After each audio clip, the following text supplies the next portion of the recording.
There are 4 sitting MLAs looking to make the jump to federal politics. There is recently turned independent MLA Lenore Zann looking to run federally for the Liberals. There are Tories Chris D'Entremont and Eddie Orrell, and also their colleague Alfie MacLeod, who recently secured the nomination in Cape Breton-Canso.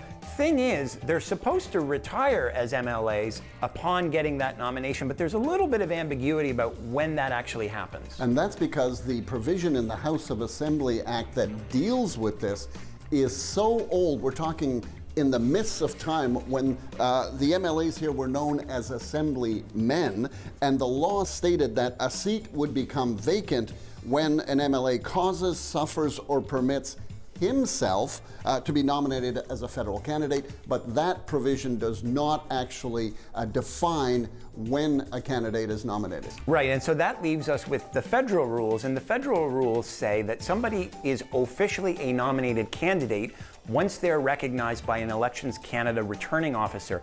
It also means that that doesn't happen until after the writ drops, and not until 21 days before the actual vote. And so that means technically these MLAs could hold their seats as late as the beginning of October. However, Premier Steve McNeil could play a role in hastening the retirement of anyone who secures a nomination. And he would do that by simply doing what he has been doing the past couple of sittings, and that is recall the House early, let's say maybe in September for the fall sitting, and that would force those MLAs to actually show up here. That's right, and particularly that close to an election date, you want to be on doors every chance you get. That means every day, and if you've got to be down here 5 days a week, that's going to cut into your campaigning time in a big way. We'll watch in the coming weeks and months to see, number one, if they're successful in securing those nominations, and then number two, at what point they would decide to retire as MLAs.